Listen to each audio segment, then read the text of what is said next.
व्यासपीठावरील कुणबी समाजाचे सर्वच ज्येष्ठ सहकारी, समाजात काम करणारे माझे सर्व सहकारी, समोर उपस्थित असलेले आमचे शिवसेनेचे सगळेच पदाधिकारी, त्याच्यामध्ये महाडिक साहेब असतील, बंडाशेठ असतील, बाबू महाप आहेत, प्रकाश रसाळे, सगळ्यांची नावं आता घेत नाही, सर्व माझे शिवसेनेचे पदाधिकारी आणि हजारोंच्या संख्येनं या ऐतिहासिक कार्यक्रमासाठी उपस्थित असलेले सर्व कुणबी बांधव, बंधू आणि भगिनींनो, अनिलजी, आज मनापासून माझ्यासारख्या कार्यकर्त्याला देखील समाधान आहे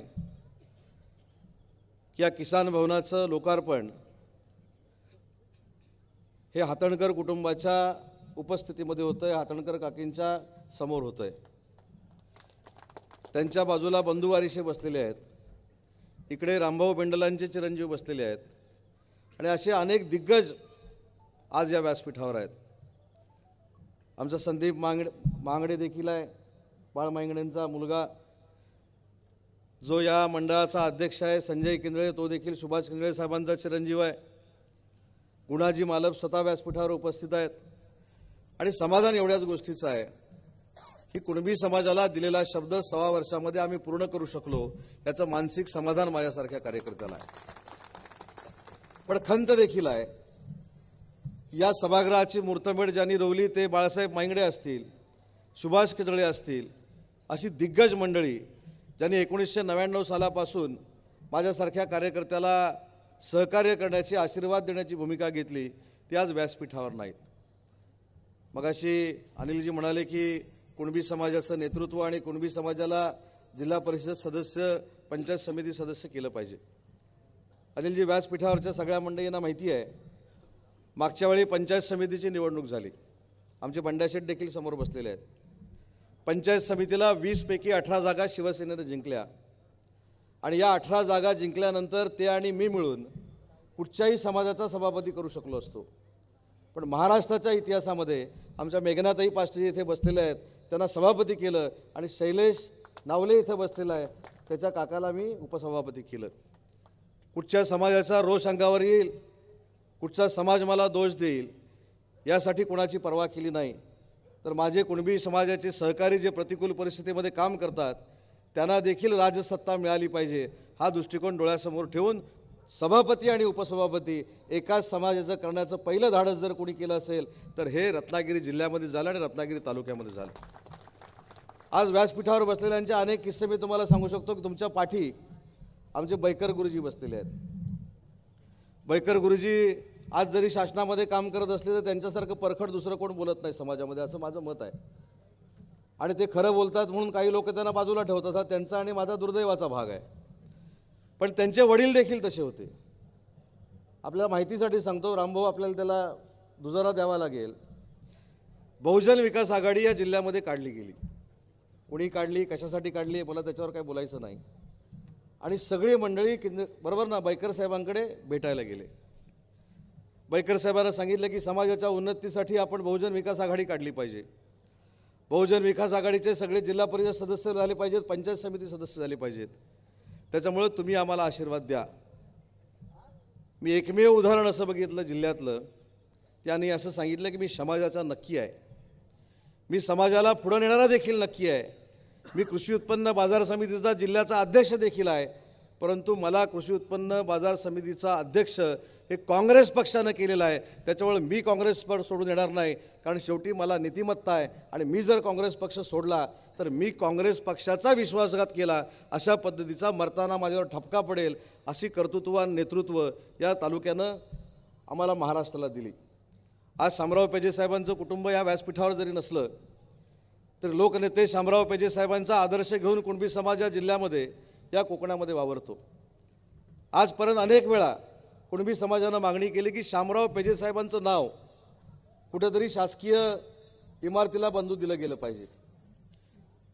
थोडी वाट बघितली, यांच्या सगळ्यांच्या आशीर्वादानं उच्च व तंत्रशिक्षण विभागाचा मंत्री झालो, 400 कोटी रुपयाचं कोकणातलं पहिलं इंजिनिअरिंग कॉलेज काढलं आणि आज त्या कॉलेजचं जगभरामध्ये नाव स्वर्गीय शामराव पेजे इंजिनिअरिंग कॉलेज असं आहे.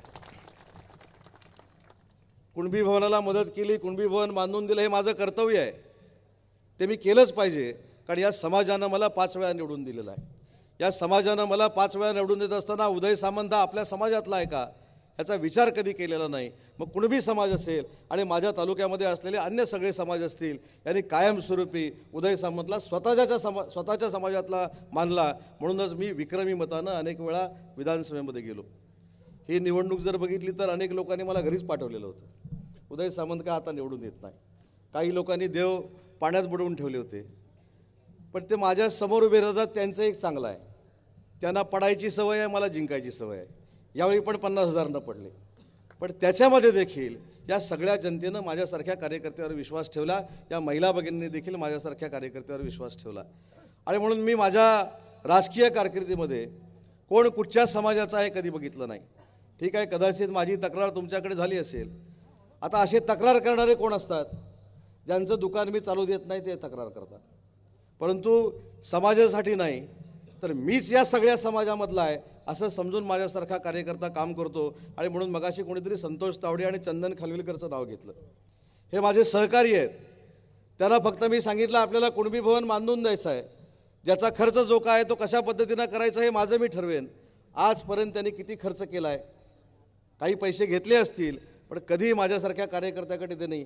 किती पैसे देणार आहे, कधी पैसे देणार आहे याचे विचार देखील केला नाही. आणि ते बांधणारे तावडे आणि खानविलकर होते, हा देखील आदर्श आहे. म्हणजे कुणबी भवन बांधलं कुणी तर ते तावड्यांनी बांधलं, कुणबी भवन बांधलं कुणी तर ते खानविलकरांनी बांधलं. त्याच्यामुळे माझ्या मतदारसंघामध्ये निदान कुठेही जातपात या जातीपातीला मी थारा दिलेला नाही. आज बंधू वारिसे व्यासपीठावर आहेत. अनेकांना माहीत नसेल, 2004ची माझी निवडणूक. 2004ला बंधू वारिसेंचे वडील रामभाऊ वारिसे त्याला बोलता येत नव्हतं. आणि त्यांना कोणीतरी सांगितलं की उदय सामंतला उमेदवारी मिळाली. आणि मला कदाचित सुनील नावले की बंधूचाच फोन आला की रामभाऊ तुझ्या प्रचाराला बाहेर पडलेत. म्हटलं रामभाऊ प्रचार कसं करू शकतात? अनिलजी, त्यांच्या हातामध्ये पाटी होती आणि खडू होता. प्रत्येक कुणबी समाजाच्या घरामध्ये ते जायचे आणि त्याच्यावर लिहायचे की उदय सामंत माझा आहे, त्या भावाला निवडून द्या. आणि अशा लोकांनी माझ्यावर प्रेम केलं म्हणून उदय सामंतच्या केसाला राजकारणात कोण धक्का लावू शकला नाही. मग अशी गैरसमजाचा उल्लेख तुम्ही या ठिकाणी केलात. कुठेही मी काही वाईट केलं नाही. सगळ्यांच्या बैठका घेतल्या.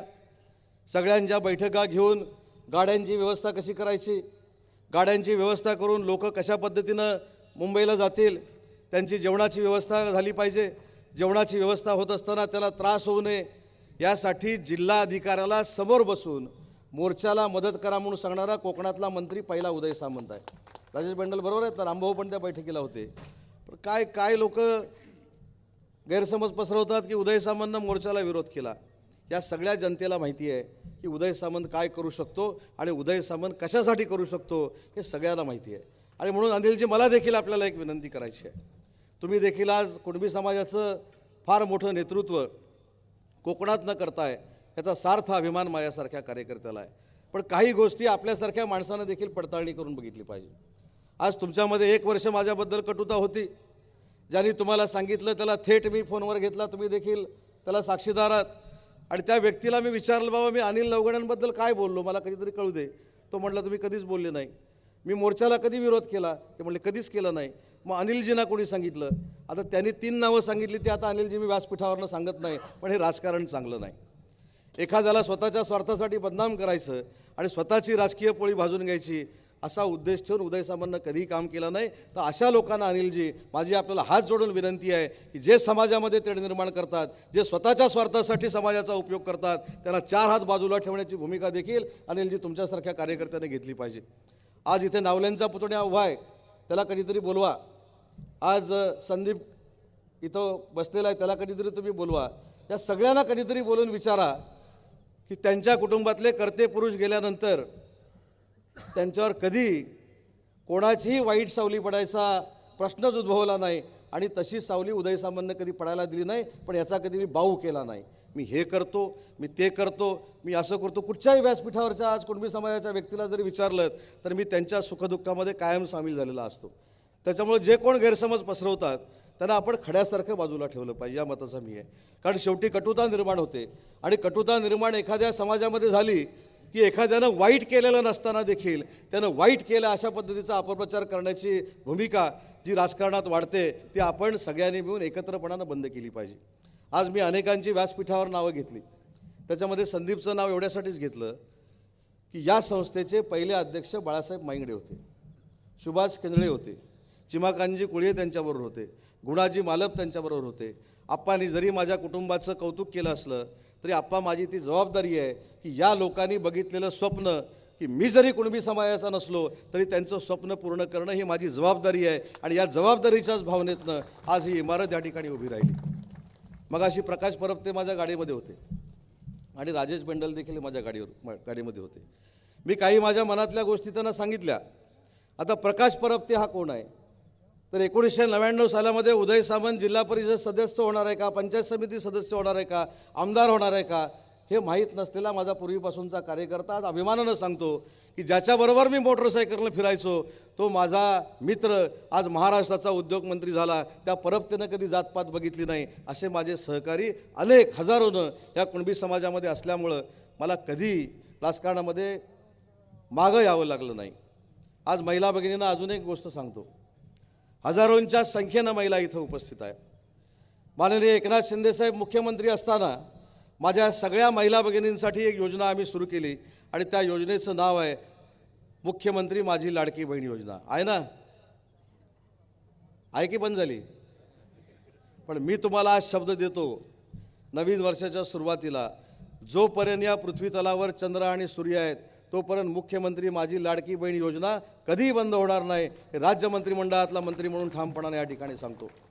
कारण समाज कुठचा आहे याच्यापेक्षा महिलांना स्वतःच्या पायावर उभी करण्याची भूमिका माननीय एकनाथ शिंदेसाहेब, देवेंद्र फडणवीस आणि अजित पवारांनी घेतली. ती योजना आम्ही कधीही बंद पडू देणार नाही. पण जसं मी समाजाच्या बाबतीतलं सांगितलं तसं ही योजना बंद करण्यासाठी कोण धडपडत होते याचा विचार देखील आपण सगळ्यांनी केला पाहिजे. ही योजना चालू होऊ नये म्हणून त्या कोर्टामध्ये कोण गेलं होतं हा अभ्यास देखील महिला भगिनींनी केला पाहिजे. आणि आता म्हणतात 2100 रुपये कधी देणार. कोण म्हणतात? जे सत्तेत नाहीत, जे सत्तेत येऊ शकत नाहीत, ज्यांना लोकांशी काही घेणं देणं नाही. पण मी आज सरकारच्या वतीनं सांगतो की या महिला भगिनींना 2100 रुपये देण्याचा अभ्यास देखील आम्ही करतोय. त्याच्यावर अभ्यास करण्याचं काम सुरू आहे. आम्ही जे आमच्या अजेंड्यामध्ये लिहिलं आहे, वचननाम्यामध्ये लिहिलं आहे ते आम्ही पूर्ण करून दाखवणार. हा देखील मंत्री म्हणून माझा शब्द आहे. आणि म्हणून कुठच्या समाजाचं राजकारण आम्ही केलं नाही. प्रत्येक समाजातली महिला स्वतःच्या पायावर उभी राहिली पाहिजे ही भूमिका घेऊन महायुतीचं सरकार आज महाराष्ट्रामध्ये काम करतं आहे. पूर्वी त्याचं नेतृत्व एकनाथ शिंदेसाहेब करत होते, आज त्याचं नेतृत्व देवेंद्रजी फडणवीस साहेब करत आहेत. परंतु दोघांचंही ध्येय आणि उद्दिष्ट हे एकच आहे की वंचित समाजाला प्रवाहामध्ये आणणं, त्यांची विकासाची कामं करणं आणि ती विकासाची कामं करत असताना तरुण पिढीला स्वतःच्या पायावर उभं करणं. आता अनिलजी स्वतःच्या पायावर उभं करणं म्हणजे काय तो अजून एक किस्सा तुम्हाला सांगतो. आपल्या रत्नागिरी तालुक्यामध्ये इतिहासात पहिल्यांदा 30,000 कोटीचे प्रकल्प येत आहेत. 30,000 कोटीचे. एक रत्नागिरी शहरामध्ये आहे आणि एक वाटदच्या परिसरामध्ये आहे. रत्नागिरी शहरामध्ये जो प्रकल्प आहे तो सेमी कंडक्टरचा प्रकल्प आहे आणि वाटदमध्ये येतोय तो डिफेन्सवरचा एक प्रकल्प आहे. आणि हा डिफेन्सवरचा जो प्रकल्प आहे तो देशाला संरक्षण देणारा प्रकल्प आहे. परंतु हा प्रकल्प आणल्यानंतर काही लोकांनी एक टूम काढली की उदय सामंतनं दारू गोळा बनवणारा एक प्रकल्प वाटदमध्ये आणलेला आहे. उदय सामंत 300 मीटरचं भुयार काढणार आहे आणि त्याच्यात दारू गोळा करणार आहे. काय आपली लोक आहेत बघा. तिथं 10,000 लोकांना रोजगार मिळणार हे कोणाला काय पडलेलं नाही. 300 मीटर भुयार मांडणार, ते समुद्रात बाहेर पडणार, मग उदय सामंत समुद्रातनं जाणार हे नशीब कोण काय म्हणालं नाही. पण तो प्रकल्प कसला आहे आज व्यासपीठावरच्या सगळ्या मंडळींना सांगतो तुम्हाला आणि अख्ख्या भारत देशाला अभिमान वाटेल असा हा प्रकल्प आहे. आपण पेहलगामचा हल्ला बघितला असेल. पाकिस्तानला आपल्यावर हल्ला केला, त्याचं प्रत्युत्तर आपल्या भारतीय सैन्यानं दिलं. भविष्यामध्ये 2 वर्षानं 3 वर्षानं भारतीय सैन्याच्या हातामध्ये जी बंदूक असणार आहे ती रत्नागिरीमध्ये बदवली जाणार आहे. एवढा चांगला प्रकल्प या रत्नागिरीमध्ये येत असताना कोण म्हणतोय भुयार मारतोय, कोण म्हणतो खड्डा मारतोय, कोण म्हणतो अर्तेसाहेब बांगोळा लावतोय. हे कुठंतरी आपण बदललं पाहिजे. सेमी कंडक्टरचा कारखाना 20,000 कोटीचा होतोय. MIDCची 750 एकर जागा, एका उद्योजकाच्या घशात घातलेली होती, ती मी सुप्रीम कोर्टातनं मिळवली. तिथं 15 ते 20,000 मुलांना रोजगार देणारा प्रकल्प होतोय. काही लोकांनी सांगितलं की आता MIDC तिथं प्रकल्प करते म्हणून आम्हाला या दरानं आम्हाला पैसे द्या. जमीन दिली कधी? 1985 सालात.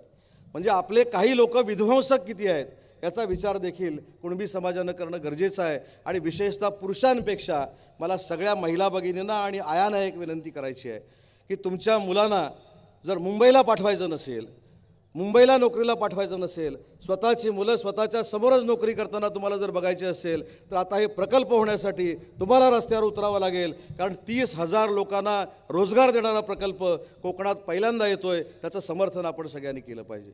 पण काही लोक शेती जाणार आहे, काही लोक म्हणाले ग्रामदेवळं जाणार आहेत, काही लोकांनी सांगितले घरं जाणार आहेत. कुठं काय गेलं नाही, सगळं आहे तसं आहे.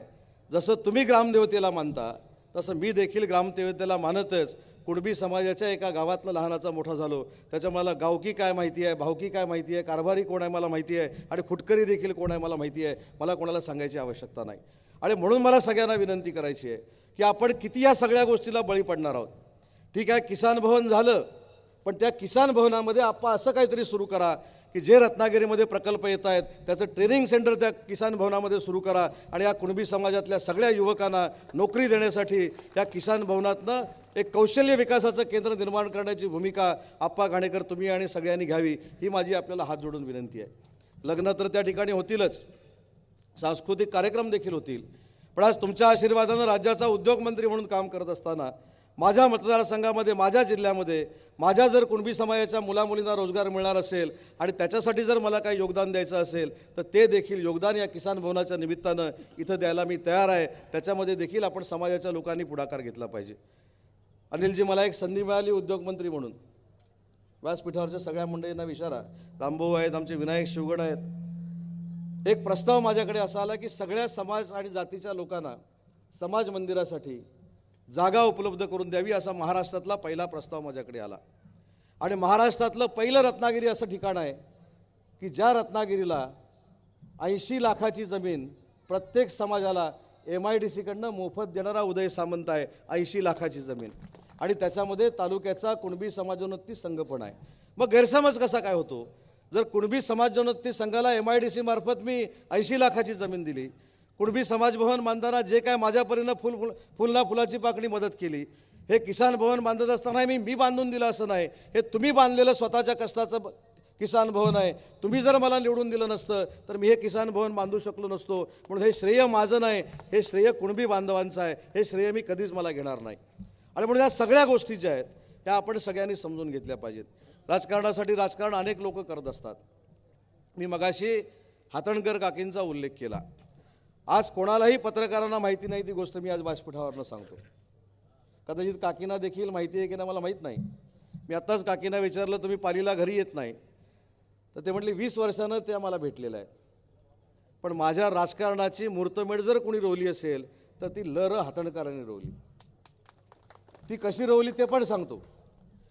ल.र. हातणकर साहेब काँग्रेसमध्ये काम करायचे. 1999 सालामध्ये राष्ट्रवादी काँग्रेस पार्टी निर्माण झाली आणि ल.र. हातणकर साहेब आमच्या वडिलांना भेटायला माझ्या घरी आले. आमदारकीचं तिकीट नाही. मी त्यावेळी काँग्रेस पक्षामध्ये नुकतं काम करत होतो आणि ल.र. हातणकर साहेबांनी मला विचारलं की तुला जिल्हा युवक काँग्रेसचा अध्यक्ष करायचा आहे, तू जिल्हा युवक काँग्रेसचा अध्यक्ष होणार का? तर हातणकर साहेबांचा शब्द होता. हातणकर साहेबांचे आणि माझ्या कुटुंबाचे अतिशय स्नेहाचे संबंध त्यावेळी देखील होते, आज देखील आहेत. मी त्यांना होय म्हणून सांगितल्यानंतर हातणकर साहेबांनी सांगितलं की काँग्रेसचं युवकचं अध्यक्षपद घेऊन तू काय करणार आहेस? हे कुणी मला विचारलं? काँग्रेसमध्ये काम करणाऱ्या हातणकर साहेबांनी मला विचारलं. मी मागितलं, मला पद मिळणार होतं. मला हातणकर साहेबांनी सांगितलं माझा सल्ला ऐक, मी जरी काँग्रेसमध्ये असलो तरी अख्खा महाराष्ट्र राष्ट्रवादी काँग्रेस पार्टीच्या मागं उभं राहतोय, शरद पवार साहेबांच्या मागं उभं राहतोय. तुला राजकीय उद्धार करायचा असेल, तुला राजकीय अस्तित्व निर्माण करायचं असेल, जरी मी काँग्रेसमध्ये असलो तरी तुला मी सल्ला देतो, तू राष्ट्रवादी काँग्रेस पार्टीमध्ये जा. आणि त्याच्या दुसऱ्या दिवशी मी राष्ट्रवादी काँग्रेस पार्टीमध्ये प्रवेश केला. हे हातणकर साहेबांच्या सांगण्यानं केला. एवढी मोठी नेतृत्व कुणबी समाजानं उभी केलेली होती. नाहीतर एखादा नेता म्हणू शकला असता की R.D. सामंतांचा मुलगा आहे, कॉन्ट्रॅक्टरचा मुलगा आहे, मी ज्या पक्षामध्ये काम करतो त्याच पक्षामध्ये काम कर. पण हातणकर साहेबांनी हा मला सल्ला दिला की काँग्रेसमध्ये राहायची काही आवश्यकता नाही, मी काँग्रेस वाढवेन जी काय असेल ती, पण तू राष्ट्रवादी काँग्रेस पार्टीमध्ये जायला मोकळा आहेस, असं मला काँग्रेसमधनं राष्ट्रवादी काँग्रेस पार्टीमध्ये ढकलणारे हातणकर साहेब होते. हे कदाचित किती लोकांना माहिती आहे मला माहीत नाही. आणि म्हणून कुणबी समाजाचं माझं नातं हे गेले 25 वर्षाचं आहे आणि माझ्या वडिलांचं आणि कुणबी समाजाचं नातं हे गेल्या 50 वर्षाचं आहे. त्याच्यामुळं कुणबी समाजावर अन्याय होईल किंवा कुणबी समाजाला कुठं वाईट वाटेल असं कृत्य माझ्याकडनं आणि माझ्या कुटुंबाकडनं कधी झालं नाही. आणि खरं तर आज मुंबई महानगरपालिकेच्या निवडणुकीमधनं 1 तारीख ह्या सगळ्या लोकांनी ठरवलेली होती.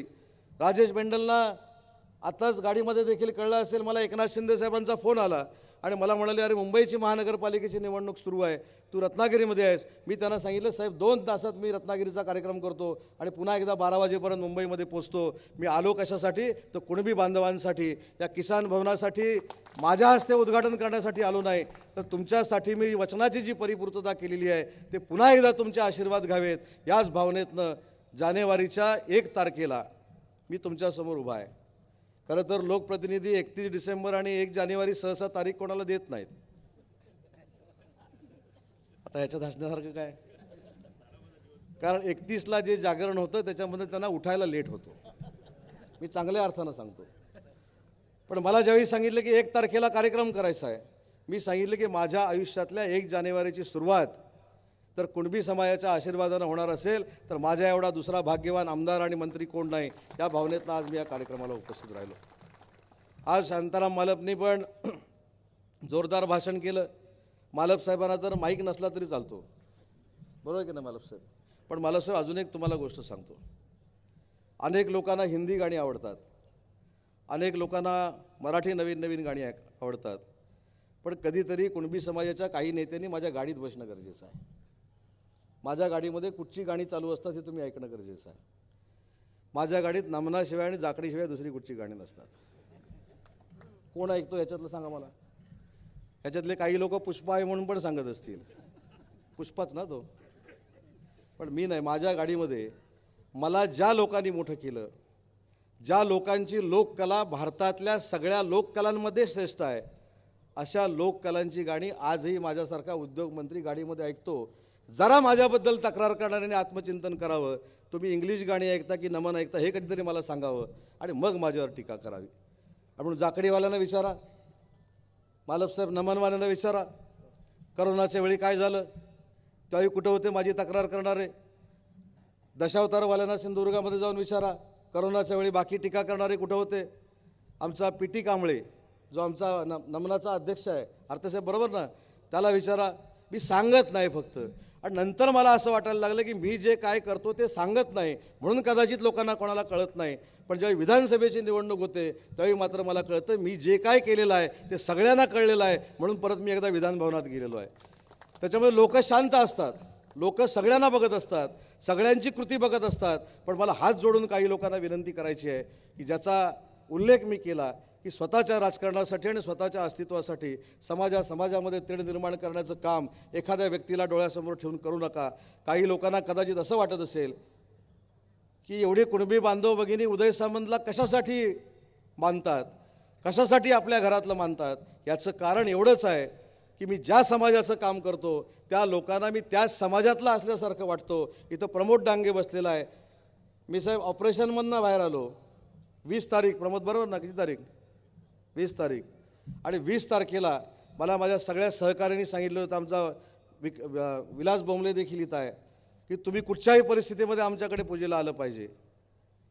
माझं ऑपरेशन झालं याचा मी विचार केला नाही, पण माझ्यामुळं शब्द दिलेल्या माझ्या मित्रांना त्रास होऊ नये यासाठी थेट मुंबईतनं मी त्यांच्याकडे आलो. आणि फक्त बाकीच्या कार्यक्रमाला काय मी थांबू शकलो नाही. बाकीच्या कार्यक्रमाला म्हणजे आता गैरसमज व्हायचा, नमनाला थांबू शकलो नाही. हल्ली शब्द पण जरा व्यवस्थित बोलायला तर बाकीच्या कार्यक्रमाला म्हणजे परत कोणतरी सांगायचं बघा इथं आला आणि बाकीच्या कार्यक्रमाचं काढून गेला, म्हणजे नमनाला थांबलो नाही. पण माझ्यासाठी अप्रूप काय आहे, मी कार्यक्रमाला आलो हे माझं भूषण नाही, तर या प्रमोद डांगेनं 20 तारखेला महाराष्ट्रातला सगळ्यात पहिला वाढदिवस त्याच्या घरात माझा साजरा केला, हे माझ्यासाठी अतिशय महत्त्वाचं आहे. तो कुठच्या समाजाचा आहे. त्याच्यामुळं माझी विनंती आहे की आपल्याला सगळ्यांना एकत्र येऊन काम करायचं आहे. अनिलजी, तुम्ही मगाशी अजून काही ज्या गोष्टी सांगितल्यात त्या देखील आपल्याला करायच्या आहेत. रायगडचे देखील प्रश्न आपल्याला सोडवायचे आहेत, रत्नागिरीचे देखील प्रश्न सोडवायचे आहेत. आणि मी आज जाहीरपणानं सांगतो 1 जानेवारी 2026ला तुम्हाला तर सगळ्या नववर्षाच्या शुभेच्छा देतोच. ज्या मोर्चाला मी येऊ शकलो नाही त्या मोर्चाला मी येऊ शकत नाही हे देखील मी सांगितलेलं होतं, बरोबर ना. मी स्पष्ट असं सांगितलं होतं की मी राज्याचा उद्योगमंत्री असल्यामुळं जपानमध्ये माझा कार्यक्रम आहे आणि परदेशामध्ये मी दिलेली अपॉइंटमेंट रद्द करू शकत नाही. तिथनं मला 5 लाख कोटीची इन्व्हेस्टमेंट आणायची आहे. त्याच्यामुळे मी तुमच्यासोबत आहे, परंतु त्या मी मोर्चाला येऊ शकत नाही हे अनिलजी ऑलरेडी मी सांगितलं होतं. जरी मी मोर्चाला आलो नसलो तरी आज या व्यासपीठावरनं सांगतो की ज्यावेळी कुणबी समाजावर, तिल्लोरी कुणबी समाजावर अन्याय होईल तरी तुमच्या सगळ्यांच्या पुढं उदय सामंत असेल, हा माझा शब्द आहे. आणि त्यावेळी आजमावून बघा ना मला, कोण किती पुढं जातात, कोण किती अंतरावर जातात, कोण असे मागे पळायला तयार असतात, सगळं बघा, तुम्हाला सगळं कळेल. त्याच्यामुळे माझी फक्त विनंती एवढीच आहे की समाजाला वेठीला धरून, समाजाच्या भावनेला हात घालून एखाद्या व्यक्तीबद्दल नाहक बदनामी करण्याचं षडयंत्र जर कोण रचत असेल तर ते देखील दूर करण्याचं काम आपण सगळ्यांनी मिळून केलं पाहिजे. मी अनिलजी अनेक वेळा असं सांगितलं आहे, या लाजूळमध्ये आप्पासाहेब ओरपे नावाचे, म्हणजे सुधा, बरोबर ना, आप्पा ओरपे म्हणून एक व्यक्तिमत्व होतं. माझ्या माहितीप्रमाणे शामराव पेजे साहेबांचा सगळ्यात जास्त सहवास त्यांना लाभला होता. एका आजारामुळे त्यांची बोटं जी होती, बरोबर ना, ती बोटं आपण जर बघितली तर अशी आखडलेली होती. पण असं असताना देखील माझ्याबद्दल चांगले पत्र ती लिहायची त्या पेन बोटामध्ये धरून. हे भाग्य कोणाच्या नशिबामध्ये आलं आहे? फक्त उदय सामंतच्या नशिबामध्ये आलं. त्याच्यामुळं कदाचित काही लोकांना वाईट वाटत असेल, पण त्याचा आता तो माझा नाईलाज आहे. म्हणून मी सांगितलं, या सभागृहासाठी ज्यांनी ज्यांनी मदत केली त्यांचं खरं तर पहिलं कौतुक केलं पाहिजे. ज्यांनी जागा दिली त्यांचं तर सगळ्यात मोठं कौतुक केलं पाहिजे. त्यांना जर माहिती असतं पूर्वी की जाकादेवीच्या पुढं जिंदाल प्रकल्प होणार आहे तर त्यांनी जागा देण्याचा देखील विचार केला असता. पण कुणबी बांधवांमध्ये अशी विचार करण्याची पद्धत देखील नाही. अशी जागा त्यांनी फुकट देऊन कुणबी भवन बांधण्यासाठी प्रयत्न केले. माझ्यापेक्षा त्यांचं श्रेय आहे. मी ज्यांची ज्यांची नावं घेतली त्यांचं हे श्रेय आहे. आणि म्हणून या कुणबी भवन बांधण्याचं श्रेय मला असेल, संतोष तावडेंना असेल किंवा चंदन खानविलकरना असेल, ही द्यायची आवश्यकता नाही. जे मी सांगितलं, तुम्ही मला सलग 5 वेळा जर निवडून दिलं नसतं तर हे किसान भवन उभं राहू शकलं नसतं. आणि म्हणून खऱ्या अर्थानं किसान भवन बांधण्याचे हक्कदार जर कोण असाल, किसान भवन बांधण्याचं खरं श्रेय जर कोणाला असेल तर ते उदय सामंतला नाही, जमलेल्या हजारो लोकांना आहे. एवढंच या ठिकाणी नम्रपणानं सांगतो. जसं प्रेम गेली 25 वर्ष राजकारणात माझ्या कुटुंबावर आणि माझ्यावर तुम्ही केलेलं आहे, तसंच प्रेम भविष्यामध्ये आपलं राहू दे, एवढीच प्रार्थना आपल्याकडे करतो. आणि भविष्यामध्ये कुणबी समाजाच्या अडीअडचणीसाठी जे जे काय करावं लागेल ते तुमचा एक सहकारी म्हणून माझ्याकडनं केलं जाईल, हा शब्द देतो आणि थांबतो. जय हिंद, जय महाराष्ट्र. धन्यवाद साहेब.